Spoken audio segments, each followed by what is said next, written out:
Hello students, आज आपको बताएंगे लेबर वेरिएंसेस, उनकी हम पहले क्रम से हम चर्चा कर रहे हैं। लेबर वेरिएंसेस में जो अब तक हमने चर्चा की है, labour cost variance, labour rate variance, labour efficiency variance, labour idle time variance और लेबर मिक्स वेरिएंस। अब इसमें लास्ट और अंतिम वेरिएंस आता है जिसको हम कहते हैं लेबर यील्ड वेरिएंस, श्रम उत्पाद विचरण।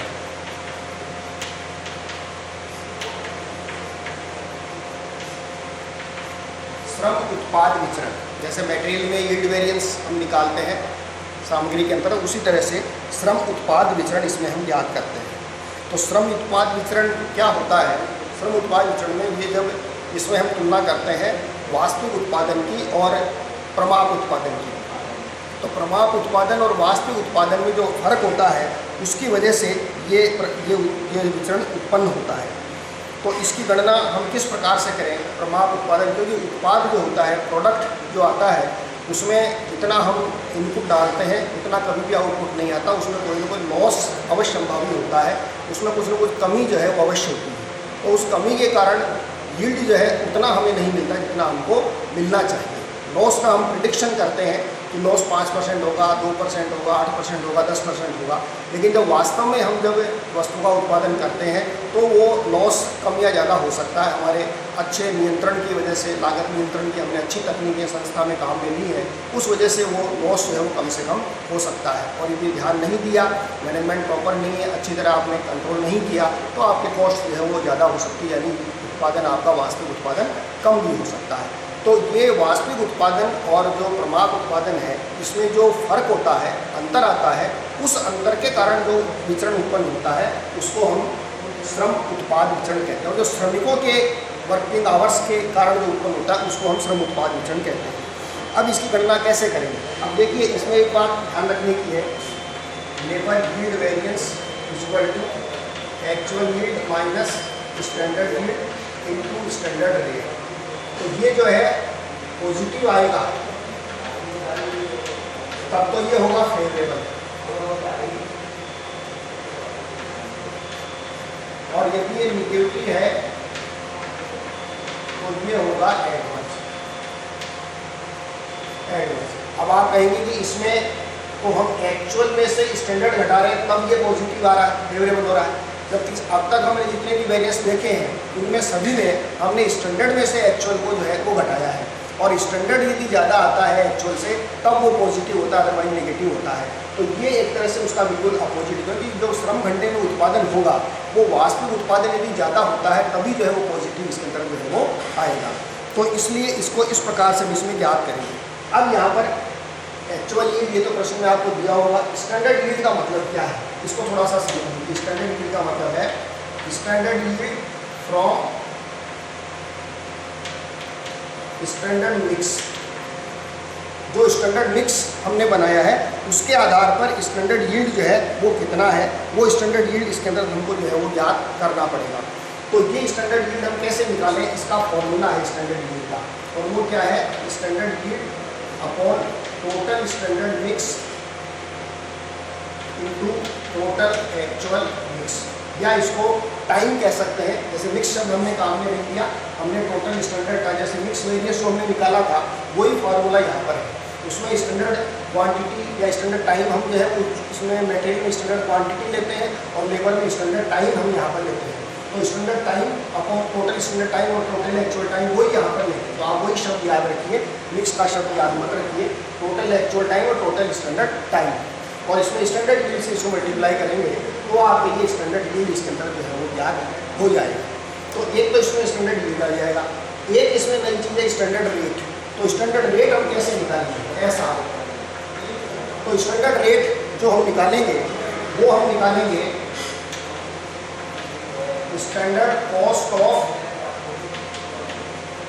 टोटल स्टैंडर्ड टाइम या टोटल स्टैंडर्ड मिक्स। ये जो टोटल स्टैंडर्ड टाइम है इसकी स्टैंडर्ड कॉस्ट कितनी है वो इसके अंदर हम जो है वो लेंगे, और इसमें भाग देंगे स्टैंडर्ड यील्ड का। कि वास्तविक उत्पादन जो है वो कितना है, उसका हम भाग दे करके इसके अंदर जो है वो हम ये स्टैंडर्ड यील्ड का भाग देंगे। Standard yield of standard mix, एक प्रकार से ये कह सकते टोटल आ जाएगा। Standard yield of standard mix, जो स्टैंडर्ड मिक्स है उसका, यानी जो स्टैंडर्ड यील्ड आता है वो स्टैंडर्ड जो आपके टोटल स्टैंडर्ड टाइम है, इस टोटल स्टैंडर्ड टाइम में हम इसमें स्टैंडर्ड लॉस, जो लॉस है उसको घटा करके इसमें निकालते हैं। एक्चुअल प्रोडक्शन कितना है उसके हिसाब से इसके अंदर हम इसमें ज्ञात करते हैं। तो ये इसमें स्टैंडर्ड रेट इसके अंदर हम ज्ञात कर सकते हैं। अब इसको एक सवाल के माध्यम से मैं आपको बताता हूँ, उसको आप ध्यान दीजिएगा कि जैसे स्टैंडर्ड हमें दिया हुआ है, दो तरह की लेबर हमको दे रखी है। एक तो इसमें स्किल्ड लेबर है और एक इसमें अनस्किल्ड लेबर है, और ये है स्टैंडर्ड। तो इसमें 180 वर्कर है और इसमें है 120 वर्कर, और इनकी जो रेट दे रखी है मजदूरी की वो 3 रुपये पर आवर है, और इसकी रेट है 1 रुपया पर आवर। ये इसकी रेट जो है वो हमें दी हुई है, ये रेट प्रश्न के अंदर दे रखी है। और इसी प्रकार से इसमें एक्चुअल जो दे रखा है, एक्चुअल हमें दिया हुआ है, इसमें तो 160 वर्कर दे रखे हैं और इसमें दे रखे हैं 140 वर्कर। ये इसमें जो है वो वर्कर की संख्या इसके अंदर दी हुई है। अब इसमें दे रखा है कि बजटेड आवर्स जो है, क्योंकि क्वेश्चन के बिना आप समझ नहीं पाएंगे, तो बजटेड आवर्स दे रखे हैं 1 महीने के 200, क्योंकि सवाल करने की चीज़ें बजटेड आवर्स दे रखे हैं 200 इसमें, और एक्चुअल आवर्स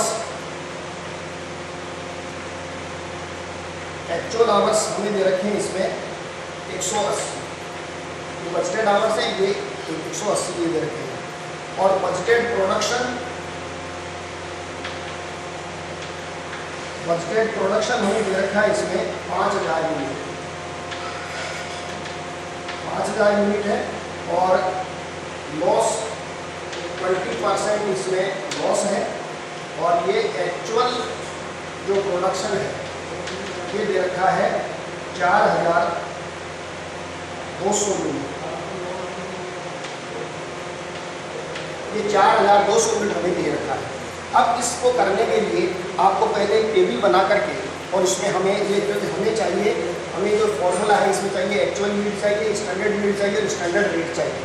अब एक्चुअल यील्ड के लिए क्या चाहिए, एक्चुअल यील्ड कितना है, प्रोडक्शन एक्चुअल कितना आता है, वो इसके अंदर हमको जो है वो लेना है, और स्टैंडर्ड इसमें फॉर्मूले के आधार पर इसमें हम याद करेंगे।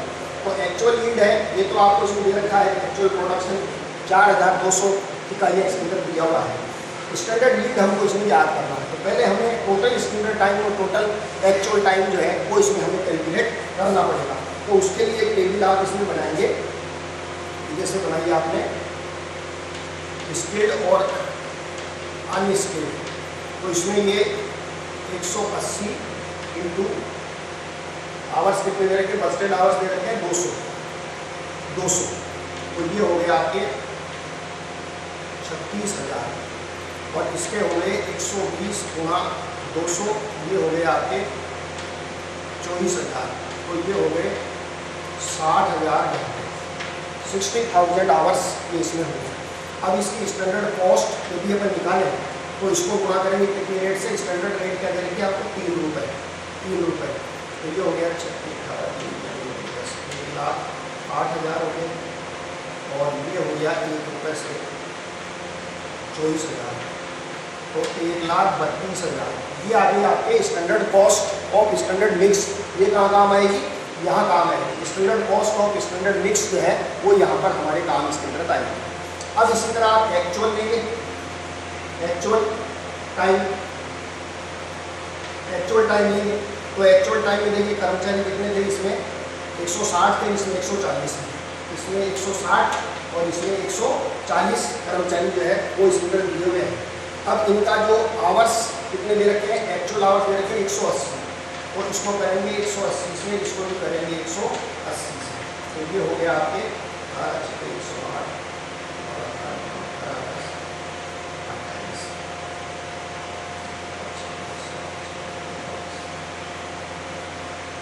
और इसका हो गया आपके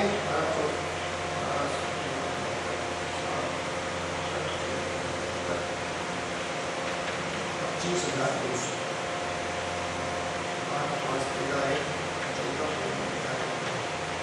54,000। तो ये जो आवर्स है इसके हो गए 54,000। तो इसमें 54,000 आवर्स है, इसमें ये तो हो गया टोटल स्टैंडर्ड टाइम और ये हो गया टोटल एक्चुअल टाइम। ये टोटल एक्चुअल टाइम आपका इसके अंदर जो है वो आ गया। अब इसके आधार पर इसमें हमको जो है वो क्या एक्चुअल कॉस्ट की हमें इसमें आवश्यकता नहीं है, खाली इसमें लेबर यील्ड वेरिएंस आपको याद करना है। अब किस फॉर्मूले के हिसाब से हम लेंगे, तो एक्चुअल यील्ड हमारे पास में है 4,200 रुपया। अब स्टैंडर्ड यील्ड सबसे पहले याद करेंगे इस फॉर्मूले के हिसाब से। तो standard yield equal to standard yield upon total standard time into total actual time. तो ये जो स्टैंडर्ड यील्ड है इसमें दे रखा है, ये आपके आ जाएगा इसमें जो स्टैंडर्ड आउटपुट दे रखा है, स्टैंडर्ड आउटपुट दे रखा है आपको 4,000 इकाइयाँ। ये टोटल कितना दे रखा है 5,000 यूनिट, 5,000 यूनिट 5,000। तो 5,000 यूनिट है, 5,000 में से 20% हम कम करेंगे, 1,000 कम करेंगे, तो 4,000 यूनिट जो है वो स्टैंडर्ड प्रोडक्शन एक प्रकार से जो है वो प्रश्न के अंदर हमको दिया हुआ है। तो जो 4,000 स्टैंडर्ड यूनिट है, अब इसको इसके आधार पर लेंगे एक्चुअल के आधार पर। 4,000 जो यूनिट का प्रोडक्शन है वो किस पर है 60,000 घंटों में। 60,000 घंटों में 4,000 का प्रोडक्शन, तो 54,000 घंटों में कितना प्रोडक्शन जो है होगा। इसको एक प्रकार से SY की जगह अपन RSY भी इसको बोल सकते हैं। यदि ये टोटल मान लो टोटल बराबर होता है तो स्टैंडर्ड टाइम कितना ही आएगा, स्टैंडर्ड यील्ड कितना ही आएगा, और यदि अलग है तो ये RSY जो है हो जाता है। जैसे अपन ने मैट्रिक मिक्स वेरिएंस और लेबर मिक्स वेरिएंस में हमने याद किया। तो ये हो गया आपके 4,000 बटा 60,000 गुणा 54,000। तो ये हो गया 4, 15,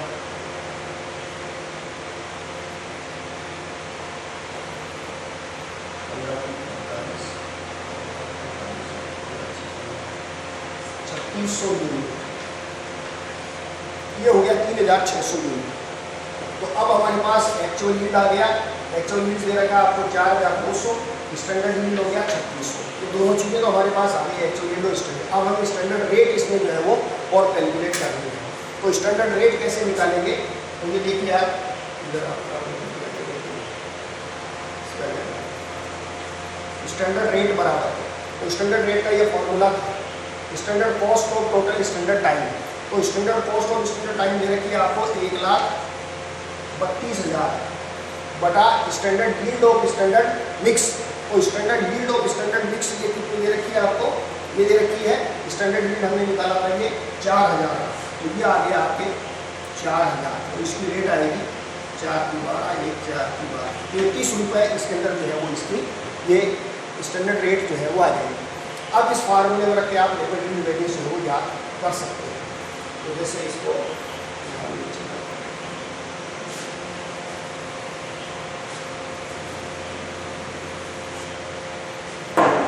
यहाँ निकाल लीजिए आप। तो एक्चुअल यील्ड कितना है, एक्चुअल यील्ड था इसमें 4,200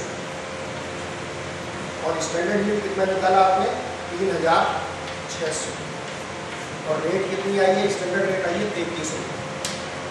तो ये हो गया 36 600 हो गया